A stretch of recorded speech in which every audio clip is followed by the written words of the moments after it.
uma publicação da Nature de 2021, os caras mostrando uma conexão entre dor intestinal e a sensibilidade a alimentos. E não é alergia alimentar. É um indivíduo que previamente teve uma infecção, que ficou com uma certa sequela nesse epitélio, mais ou menos parecido como uma lesão de pele aqui. Eu queimei meu braço, estou tentando mostrar. Uhum. Eu queimei meu braço aqui com uma fritura e tal. E aí ficou uma lesãozinha. Imagina uma lesãozinha dessa no intestino. Quando o indivíduo se sinaliza, quando ele é induzido ao contato com pedaços de alimento, ele tem dor. Só que tem gente que diz que é frescura, que diz, olha, tu não tem dor no intestino. Isso é frescura, porque todo mundo come o mesmo alimento, todo mundo comeu a mesma coisa que tu e não teve dor. Por que que tu teve? Então, assim, hoje já tem explicação para isso, sabe? Já tem uma explicação mecanicista, qual é o gatilho, como que acontece a degranulação de mastócito, que estimula a liberação de histamina, que atua no receptor específico, que gera uma dor. Então, assim, não dá mais para achar que é normal sentir dor e que não existe o que fazer. Não dá mais para achar que é normal ter alterações relacionadas à depressão, ansiedade, estresse e achar que não existe o que fazer, porque existe. Né? Não quer dizer também que toda depressão vai ser de origem alimentar, nem que toda dor é de origem alimentar, mas ela existe. O que não é mais palpável e plausível hoje é dizer, não é do alimento, isso é coisa da tua cabeça. Isso não dá mais. A gente já tem que entender que existe sim um vilão que pode estar dentro do alimento, que pode nem ser parte do alimento, mas que pode ser um vilão para o intestino. Isso aí eu quero muito tirar dúvidas com você a respeito, uma coisa que você me falou algumas vezes também, até nos vídeos que a gente gravou, da própria armazenagem dos grãos ali, desde partículas de insetos até,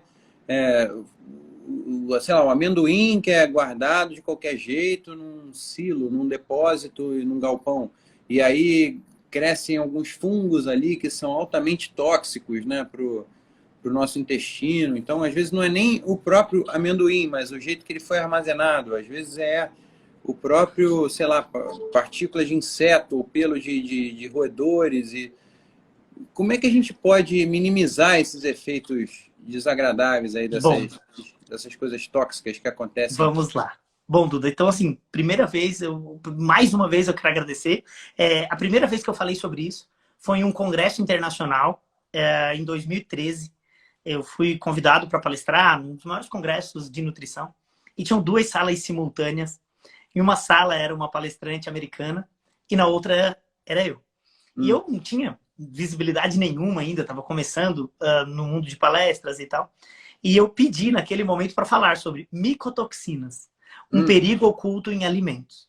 E eram 2.000 lugares. E devia ter umas 120 pessoas. Então, 2.000 lugares, 120 pessoas, não tem ninguém, né, cara? Tu te sente assim, tipo a pior pessoa do planeta. Mas eu fui lá e palestrei sobre isso e tal. E agora, tendo a possibilidade aqui, como eu já tive outras vezes, de falar sobre isso, eu acho que nós precisamos conversar sobre isso. Primeiro, o nome é mico de micose, para que todo mundo lembre, mico de micose, fungo. Então, assim, as micotoxinas, elas são pequenas, são micro, mas o nome é mico de micose, e essas micotoxinas, elas são derivadas de fungos. Na veterinária, já existe uma grande preocupação com a exposição dos alimentos que precisam ser armazenados, principalmente em regiões em que a sazonalidade não permite uma oferta de pasto contínua para os animais. Sim. Então, os animais que dependem de pastagem, os ruminantes, os equinos, esses animais que precisam de alimento que depende da sazonalidade, tem época do ano que tem muito e tem época do ano que não tem. Então, existem técnicas para armazenamento de tudo isso. O que estraga um feno, por exemplo, que é uma pastagem desidratada, seca? O que estraga é molhar e os esporos de fungo crescerem. E aí os animais têm receptores que os seres humanos não foram treinados para saber utilizar, não quer dizer que não tenha, mas nós não fomos treinados para isso. E os animais, então, quando vão comer, eles já automaticamente se afastam. Quando tem um crescimento por fungo e tal. Agora, quando a fome é muito grande e se induz o consumo usando sal, usando algumas coisas, ele come e ele intoxica. Então, há um valor de redução de qualidade na veterinária que se conhece as intoxicações por micotoxinas. Na indústria de aves, na indústria de suínos, na indústria de todas as rações, existem controles rigorosos para que se tenha uma menor exposição aos animais. Bom, fato é que se cuida muito bem dos animais. Sim. Porque se conhece o problema. E nos seres humanos, a medicina baseada em evidência foi uma medicina criada para tratar doenças. E 90% das estratégias de tratamento das doenças são para diminuir sintomas e melhorar a condição do indivíduo, independente da causa. Mais para agir, para remediar, né? Para agir nas consequências ali, né? Não para remediar e prevenir, né? Isso. E eu acho que é importante que a gente deixe bem claro aqui que ninguém tá errado. E que tá tudo certo, cara. Porque todo mundo foi educado assim. E a medicina foi para isso, para remediar, para tratar. E ela é fundamental. O problema é que nós temos uma população que adoeceu de doenças crônicas não transmissíveis. E as doenças crônicas não transmissíveis são as doenças de mais difícil determinação de causa. Então, hoje a gente vive uma pandemia de obesidade, a gente vive uma pandemia de depressão, a gente vive uma pandemia de doenças metabólicas e que normalmente se busca o tratamento crônico e não tentar enxergar a causa. E aí, dentre as diversas causas, existe hoje, conhecido já, um termo chamado de inflamação intestinal de baixo grau.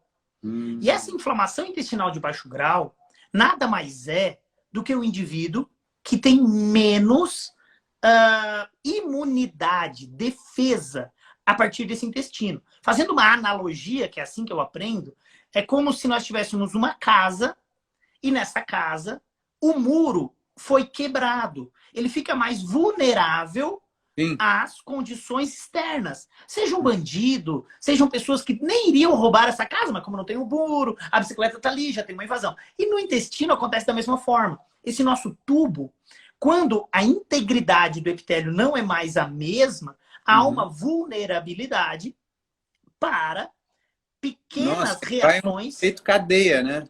Isso, e essas reações são reações de inflamação de baixo grau, ou seja, aumento do estresse oxidativo. Então já se sabe do estresse oxidativo, dos radicais livres, só que agora a gente conhece uma das causas. E uma das causas na dieta de padrão ocidental é a DON.